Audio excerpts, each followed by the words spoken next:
Hey listeners, hope everyone is doing well. Wanted to let you know that we don't have a new episode for you this week. There's been a lot of things going on in both Stephanie and I's personal lives. All good, but just made us really busy. So unfortunately, we don't have anything new. But we wanted to repeat an episode that was very popular last year. And if you haven't had a chance to listen to it, this is your opportunity. So hope you enjoy it.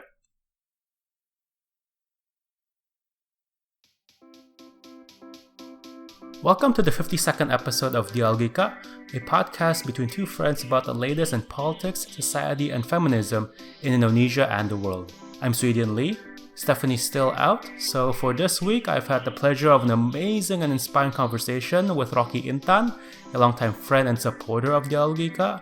He is currently getting his master's degree in public policy in Columbia University in New York City. This episode was originally planned for June as it was Pride Month here in America, and I talked to Rocky about his experience living as an out gay man here in America and comparing that to the situation back home. We talk a lot about the power of pride and the power of coming out, including the nuances of that experience, in particular when discussing the financial implications, the social implications, and obviously the relational implications when you come out. Rocky and I also talk about, even though you might claim to be progressive or liberal, it might not necessarily mean you're as open-minded to LGBTQ culture or to non-heteronormative culture as you think you are. And I hope our conversation about how we can fight for a more progressive society that is much more open-minded and actually inclusive, not just on paper, but actually welcoming different identities, different opinions, and really empathizing and relating to them at a human level. Not politicizing the identity, but really reclaiming the idea of being a true progressive and fighting for a more just and equal society. Also, shout out to La Pop here in Washington, D.C. for being open during basically a monsoon when we were recording this. So all that background noise is everyone here in D.C. trying to hide from the rain. I'm really excited for this episode and I can't wait to share with you guys. So, without further ado, here's to it.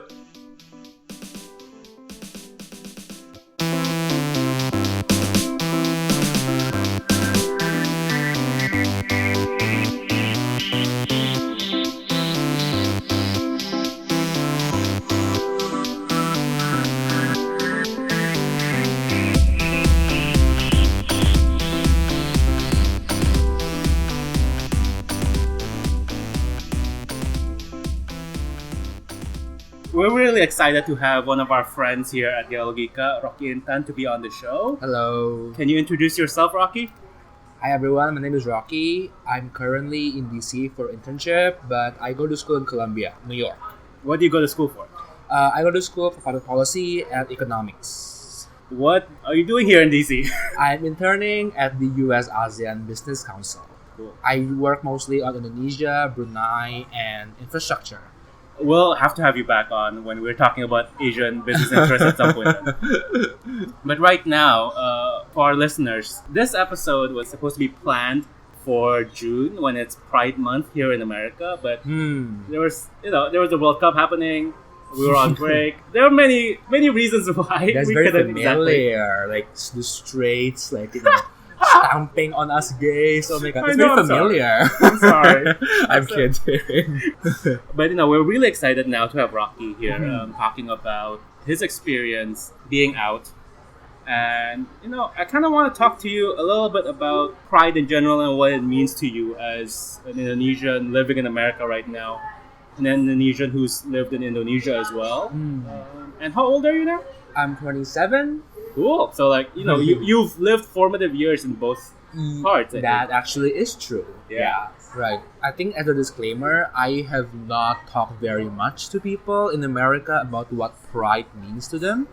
But the impression that I got was that for most LGBTs, I think pride is something that is to be celebrated, something that is fun, something to show off their identities. But I feel that a lot of them take that for granted, in the sense that for me personally, coming from Indonesia, seeing that you can march on the streets, being proud and open about your identity, and having religious organizations supporting you at the streets, and even corporate sponsors at Pride, They might be capitalistic. I mean, they most definitely They most definitely are. Nothing. But like, I think it shows how much the society here has progressed in a progressive liberal way, that corporate sponsors feel that they need to do that in pride.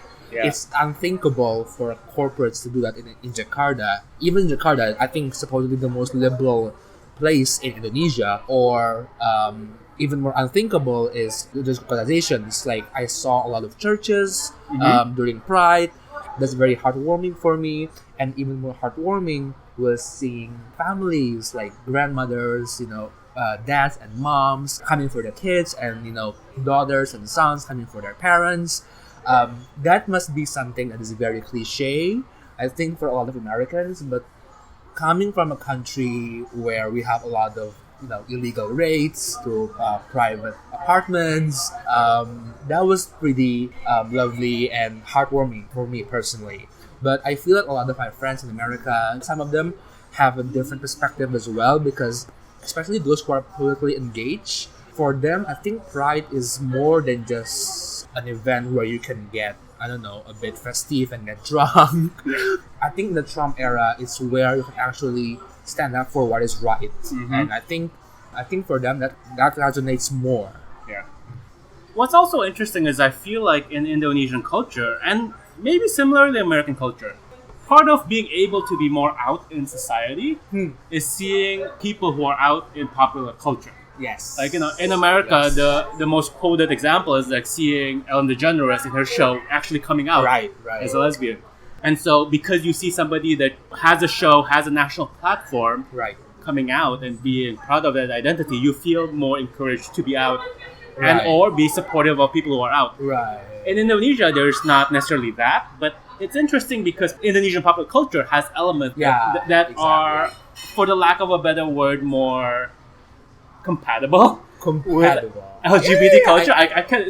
It's not outright LGBT culture, but there's drag in comedy shows, and in shows in general. Although obviously there are some problematic things with that, because it can be demeaning. But it's not like they've never seen somebody who is non-heterosexual. Yes.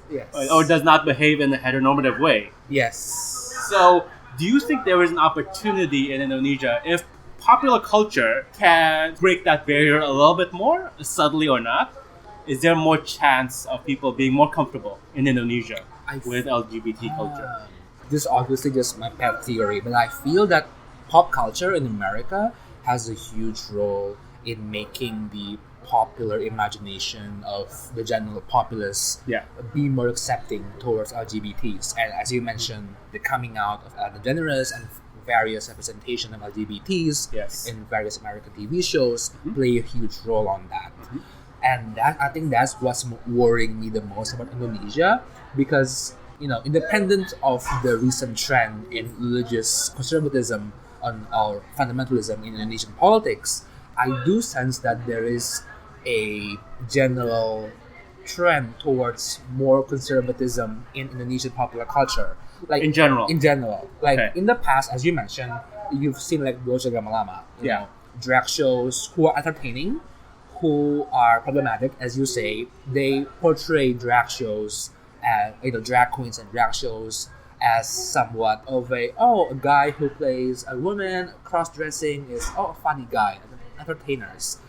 Like, there are problematic aspects on that, to be sure, but at least there is space for LGBT performers in the popular culture to showcase their drag, their show, and I feel that could have helped Indonesians understand what LGBTs are, because I think a lot of what we need is an impetus of what LGBTs are. I remember, for example, going from my own personal experience, my brother, one of my best decisions in my life, is coming out to my brother who is straight, and older, younger. He's younger. He's younger, and I feel that I remember he's trying to connect with me through Glee. That was a horrible, problematic, and weird show, honestly. But I remember how that show, even though that show probably does not obviously represent what I believe in or what I am, it does help my brother, and it starts a conversation with me and him of what LGBTs are. So like, oh yeah, I'm like this, I'm like this, I'm like this. That helps a lot in my own personal experience, and I feel that having that space for LGBT performers could have helped. And this worrying because I don't have any data on this, but I feel that it's very rare for me nowadays to see a movie or a TV show in Indonesia where the story was not about a girl who is like, I don't know. There's a movie recently, right, about an Indonesian girl who went abroad and she has to pick this handsome Western guy and this religious guy from home in Indonesia. It's like there's always a conservative religious message behind them, and this sort of way, I think it subtly erases a lot of LGBT performances in popular culture. We don't see much nowadays, and I think that's a worrying trend, honestly.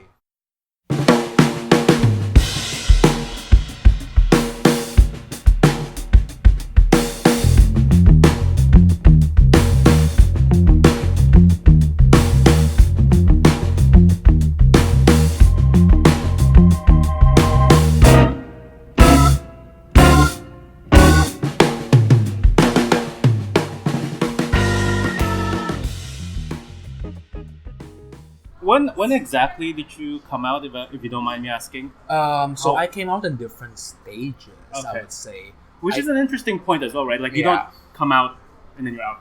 Right, yeah. I think I read this great article. Like, you don't come out once. You come out every time.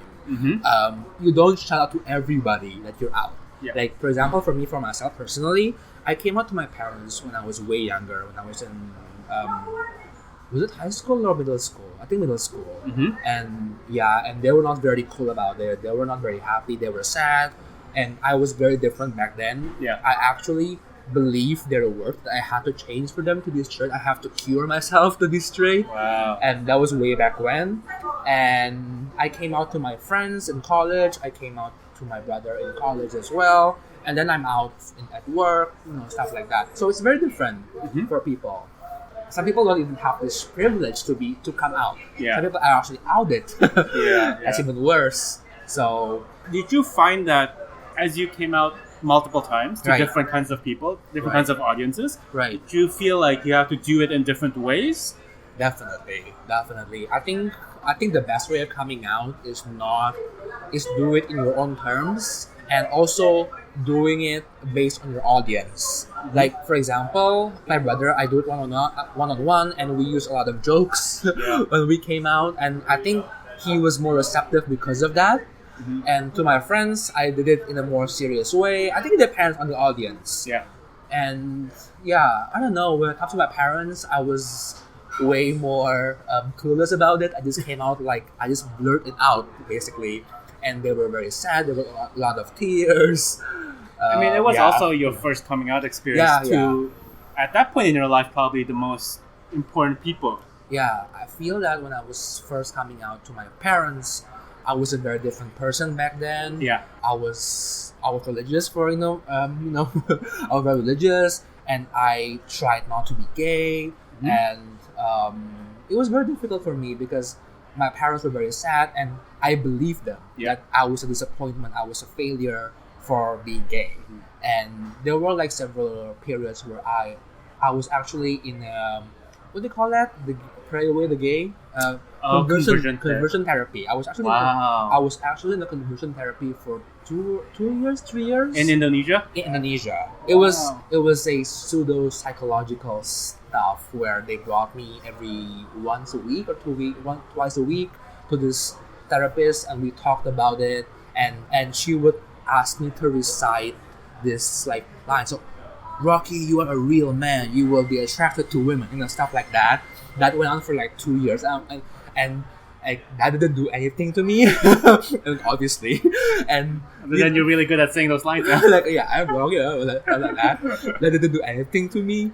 And looking back, I was actually very surprised. I wasn't very scarred back then psychologically. Maybe I am, but I didn't know it. But I think at one point I stopped. There's no point in doing this because I think I am this way. And I talked to my parents. Okay, no way. I don't want to do this anymore. This has to stop. You have to accept me. This is who I am. And that happened. My parents weren't very cool about it. They were still very sad. And my mom is still very sad about it. So was my dad. But I think we have achieved this, don't ask, don't talk about it. We're cool, Yeah. But deep down, I think my parents still wish that I marry to a girl and have kids, and give them like cute babies. But Which can still happen, even. it can still happen, but you can't adopt in Indonesia. Yeah. And Okay. so that was a very different. I think that's a different audience. And coming out to your parents when you're young.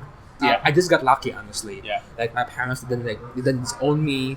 I came out before I was financially independent. I will always suggest to anyone to come out because I think nothing liberates you better than coming out, and nothing changes the person's, somebody who you cares the most, their opinion when you coming out. Yeah. I feel so. I think coming out is a very strong and effective and small, I have to say, response to actually fighting this conservative tide, I gotta say. But I will always say that, okay, you gotta do it because you're in Jakarta, Indonesia. You have to do it when you are financially independent. Because I've heard some, sad stories, tragic stories of my friends who came out, and when they're still in school and their parents kick them out, Cut them off, right? Cut them off. That's just horrible. That's actually a really good point about the financial implications. Right. People don't think about that a lot in Western culture where it's more accepting.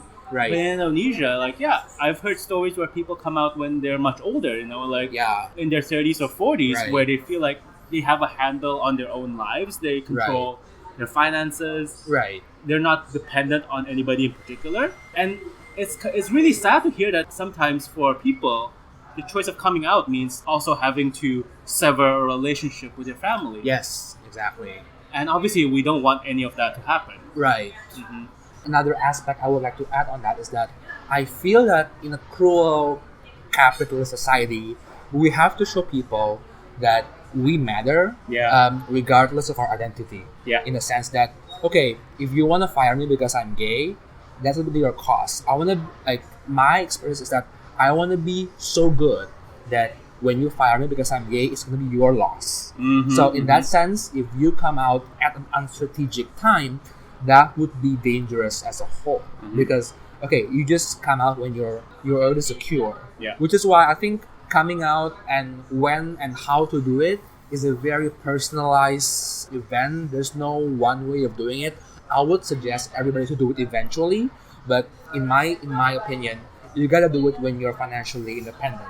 I mean, there are people as well who I can biasly say that they can come out at the moment, but they choose not to for the other personal reasons. I respect that, but I would definitely encourage them to do it. It almost sounds like it's this idea of owning your coming out, right? You don't want to let your family or your career be the ones that determine whether or not you come out. Yeah, definitely. I feel that the closer you are to the person as well that you come out to, the better the implications might be if the person opens up positively. Like, as I mentioned earlier, one of my best decisions is coming out to my younger brother, who is very close to me, who is my best friend. I came out to him 2014, I guess. So, 4 or 5 years 4 or 5 ago. years. I've really seen how his views evolved. Yeah. And I think there's nothing more gratifying than that. It's seeing somebody who was previously close-minded, and because he cares about you, he tries to learn about how he can help you. That's very heartwarming for me, honestly.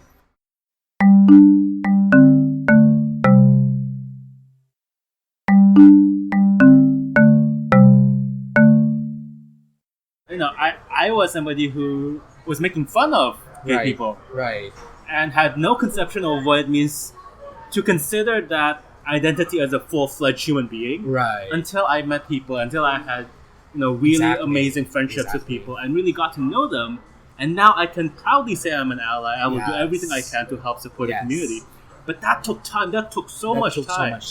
And it's not something that you can learn in any scenario. It's not like something they'll teach you in school or through popular culture. It's something you have to almost discover within yourself and find out how are you going to make this work? How are you going to be a better human being? I think you brought up a very good point, the point of empathy. Because I think empathy and being liberal is not, in my experience, always coincide. Yeah. Like, if I can speak about this experience, for example, in high school, I remember coming out in high school, in my last year in high school.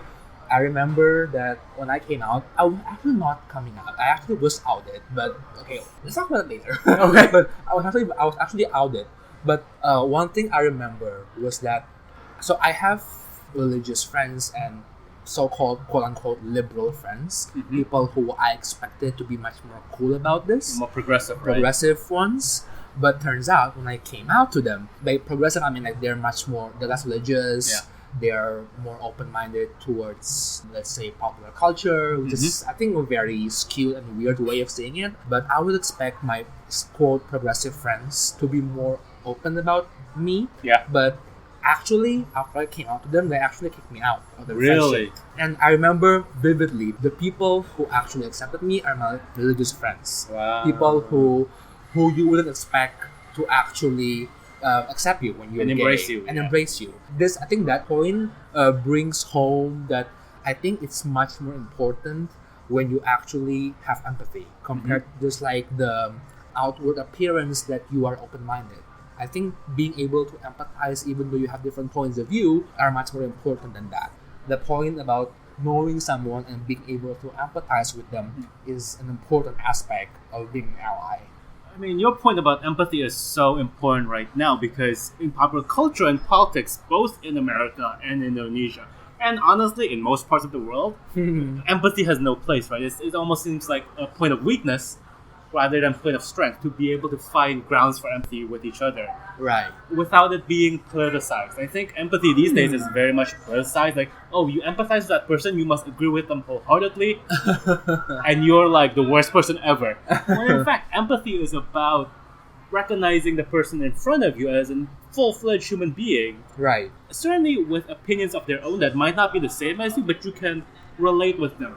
Right. At a human level, right? It's not about politics. Right. I think it is amazingly important that you said that just because you're a liberal, just because you're progressive, doesn't necessarily mean you're more okay. Right. You might be on paper liberal or progressive, but if you don't actually walk the talk, right, then you're no better than people who shun the LGBTQ community. Like, you're as close-minded as them. I think being empathetic is independent of your political inclinations. Right. And being narrow-minded is independent of your political inclinations. You can be narrow-minded and liberal. Yeah. And progressive, you know. Yeah. Don't take it for granted that just because you feel progressive, that you are progressive. Yeah.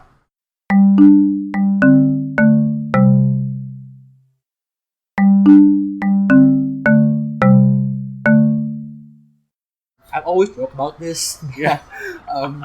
Like, a lot of liberals, progressives in America or Indonesia are concentrated in cities. Yeah. Like, I think we need to be more diverse. Yes. Like, we need to reach more people who are not in urban areas, basically. And second of all, I think we need to have more liberals in the sense that we need to be better in outreach. And I joked once that, you know what, I think progressive in Indonesia need to have more children.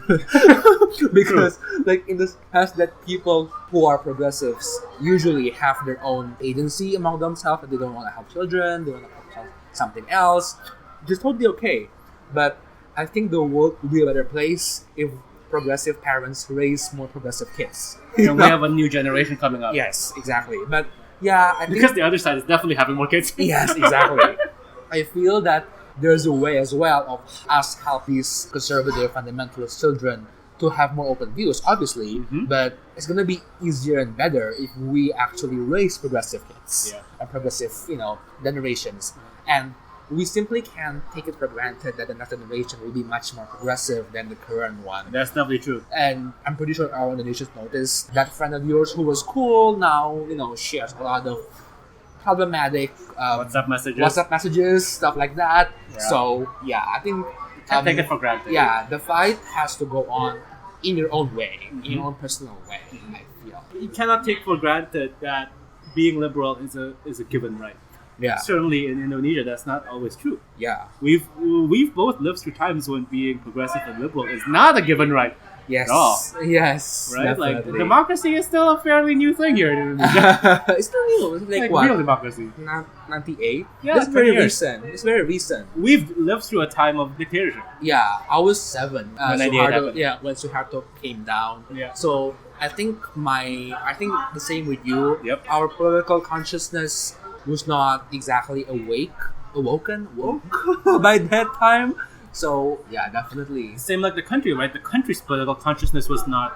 It has a very short history. Yes. Right? And Indonesia's experience with democracy, with progressive culture and politics is still very young. And Yes. so in many ways we can't expect it to catch up that quickly with other places. And at the Right. same time we can't also be like, okay, you're fine.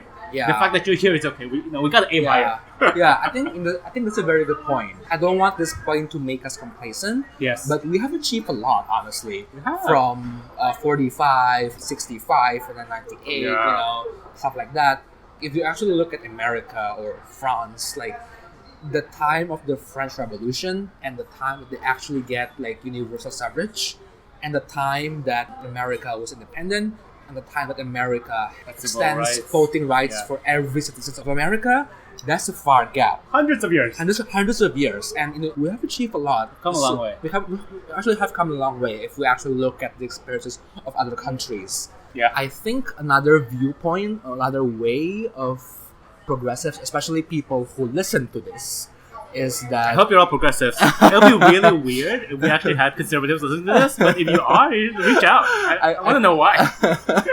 maybe they want to change their mind and empathize. Hope so. I hope so. I think a lot of overseas Indonesians who live abroad, unless a migrant worker, Yeah. They tend to be, they tend to skew towards being progressive and being financially privileged. Yes.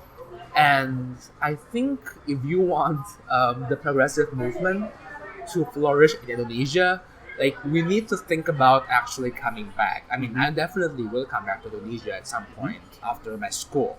Again, as a disclaimer, I'm not forcing anybody to come back. I mean, like everybody has their own right to their own security and their own happiness and their responsibility to be where they want to be. Yes. According to their choice.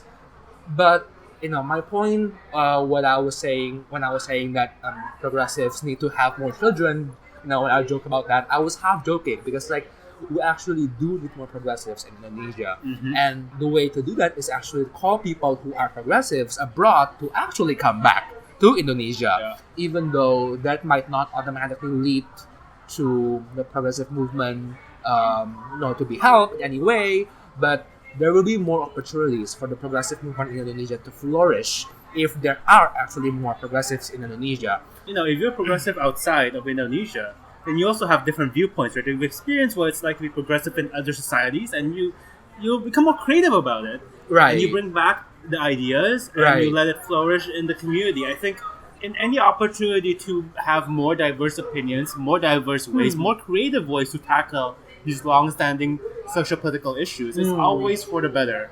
And I definitely agree. I'm currently in the States, but I don't, honestly, at this point in my life, I don't necessarily see myself staying here for the long term. Certainly not in Trump's America. I mean, Trump's America doesn't want me here. But that's the thing, right? Like, it's not about forcing anybody to make life choices that they don't want to make. Right. It is something to consider. I don't think enough Indonesians within the diaspora in the world think about this enough. And again, not forcing anything. Right. I mean, like, that's a good point. Food for thought. Like, I acknowledge my position here, being able to speak about this openly, because I am not in Indonesia at the moment. Overseas Indonesians usually have a safer space to talk about this. And when we, for example, pontificate or lecture to Indonesians on how Indonesia should be, progressives overseas or abroad would definitely have a better chance, or would definitely have a better credibility when they are actually in Indonesia, like experiencing what it means to live in Indonesia, rather than living your life abroad or your whole life and then pontificate to the country what you should be doing. Yeah. This is something to think about. Like, again, I'm not trying to force everybody who is abroad to come back, I'm just saying that this is something that Indonesians who are abroad should think about if they want to make a better Indonesia, I guess. And as you've said earlier, right, like we've come as a country, as a young democracy, we've come such a long way. Right. At this opportunity right now, which again, it's not the best situation in Indonesia right now, but it is not the worst. We've seen the worst. Right. And what's more important is that there is great potential and opportunity for the next generation. Even I feel next generation. We're not that old. Our generation. And even like people older than us. Right. There's an opportunity to fight for diversity, fight for inclusion, fight for progressive ideas. There's a space there. And we need people to fill that space. Otherwise, it's gonna die. Right. That space is gonna like shrink. Right. Think about your friends in the country who actually want to move abroad. Maybe they can't, but maybe you can help them by moving back to Indonesia. I don't know. I'm just thinking out loud here. Like maybe it's better if we think about how can I help Indonesia from within Indonesia itself. Thank you so much, Rocky, for being here. Happy to be here. Appreciate your thoughts, and we look forward to having more conversations like this in the future. Thank you.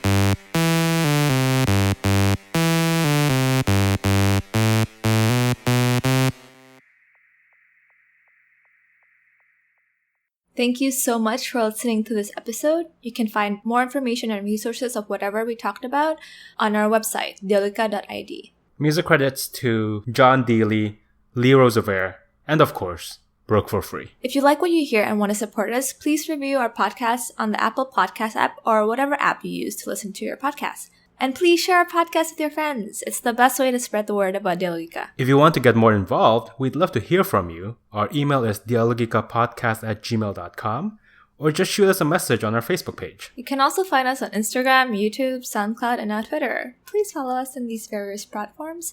Our Twitter handle is @dialogikapod. Also, follow me on Twitter. It's StephTank. That's STEPHTANGK. Thank you again, and see you guys next time. Bye!